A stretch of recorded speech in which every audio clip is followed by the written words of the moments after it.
We've had quite a cold week this week in the UK. It's been down to about -3, I think, here it went down to, which is not cold by a lot of people's standards, but it's been freezing here, so haven't been up much. Work's been quite busy as well, so it's always been dark before I've finished work, so I haven't been up in the week, but I've got a bit of time this morning, so learning as we go. I didn't think I'd be able to plant anything in December, but you can apparently plant rhubarb. So I've got this one, which is called Timperley Early.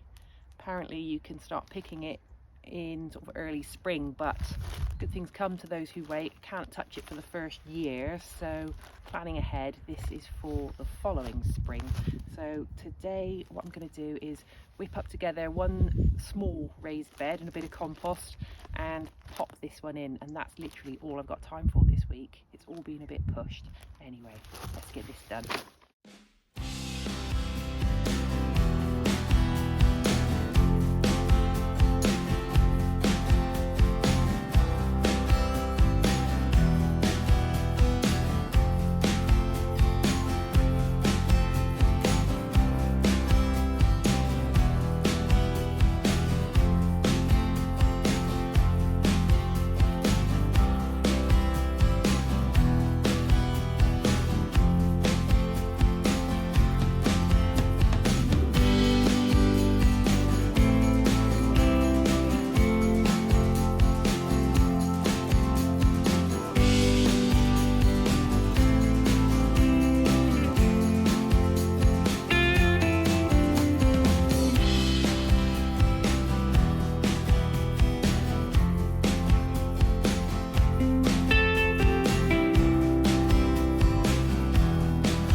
This is what it looks like. It's come out the packet. It's kind of, well, it doesn't look like much right now, but hopefully that is going to turn into some really nice rhubarb we can have in about 18 months maybe from now.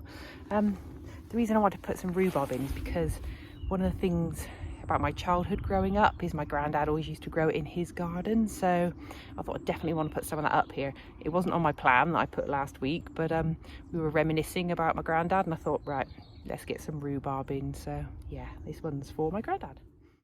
So here it is. I've put the root down into the compost and left the crown sticking out over the top, and it doesn't really look very impressive. Doesn't look like much right now. One thing I've learned about compost is you always need double. The other thing I thought I could do in December is to move the raspberry plants that I bought last year. I bought two different types. I bought one that flowers in the autumn and I planted that in the back garden, which is north facing. I was amazed we actually got raspberries off of it because there's barely any light out here. And the other one is a sort of earlier summer cropping one, and that is out the front where it's south facing, but apparently I can move those in December, so that's the other task I want to try and get done this week. This one's the summer fruiting raspberry. So I built it up with some bricks, throw a load of compost in, and this one's done really, really well. We've had loads of raspberries off of this one. So this in here, this is the one that crops in the autumn.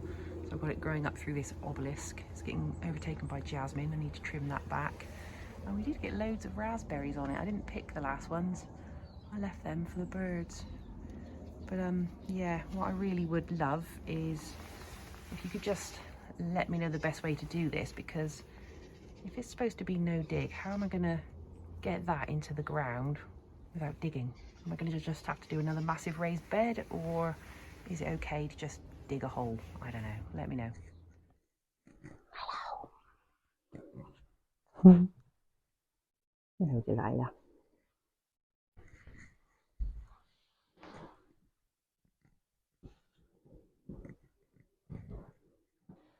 One of the things I really like about gardening is how it can make you feel like really connected to different people that throughout your life have meant a lot to you. And for me, it always makes me feel really quite close to my granddad because he had quite a big garden. The whole lot was turned over to growing vegetables, very few flowers. Um, so he used to grow loads of raspberries and rhubarb, and that's two of the things that this week I wanted to try and concentrate on getting up at the allotment. But one of the flowers he did grow was fuchsias, and he had this a beautiful fuchsia bush with really deep green leaves, and the flowers are just the deepest shade of crimson, and the center is a really beautiful shade of purple. And so growing up every summer, we used to love that fuchsia plant because when the bulbs came out, we used to terrorize my granddad by popping the bulbs open before they were ready, and we used to get told off all the time. Anyway, that bush then was transplanted. So my dad took cuttings and he had them. So at the house we were growing up in, so we had them as well. And the bush is still there. He's tried to dig it out and get rid of it many times, but it just keeps coming back. So anyway, today I went and took a cutting because I want to put one of those fuchsia cuttings up, hopefully on the allotment, because it's a nice spot and I think it'll like it. So I'm just going to do a little cutting to see if I can grow it over winter. If I don't, it's not all lost. I will just go and get some more cuttings in the spring. It's fine. So this is the plant that's been a part of my life from my early childhood. And as you can see, the frost this week has given it quite a battering. The flowers really faded now, so I think that's the end of it for the flowers. But there's still some quite healthy shoots on here. So I'm going to just take a couple of these and I'm chopping it below a leaf node. I know I shouldn't be doing it with scissors. And then I'm just going to remove pretty much all of the leaves from the plant. And then I'm going to pop it straight into a bag because obviously it's going to be, the minute I cut it, it's dying. So I'm going to get that straight in a bag, take it home and pot it up in some compost and some perlite. So I'm going to just mix it with a sort of 50-50 of peat-free compost. Peat is beautiful for gardens, but it's also far better left where it is because it captures a heck of a lot of carbon. It takes thousands of years to develop and should really be a protected site. So definitely not using peat anywhere. So just give that a little mix.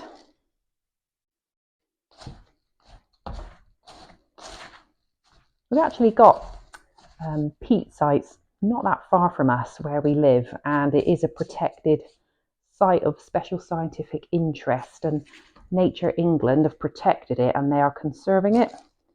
So I might do a bit more about that in another video. Anyhow, so it's just 50-50 mix of both perlite and compost. And then the cutting I took earlier, I stuck it straight into a bag. And then I believe you just cut below a leaf node, stick it in a bit of rooting powder. And then I'm just going to shove it in there. I've taken most of the leaves off. Take another two. I did the same with some roses earlier on. And then I'm just going to give that a little water, stick that over the top, and then I've got one of those little heat mats, so I'm going to keep it in the house over the winter on a little heat mat, put it on a windowsill, and hopefully I'm going to get a nice little fuchsia from my granddad's plant. So we shall see.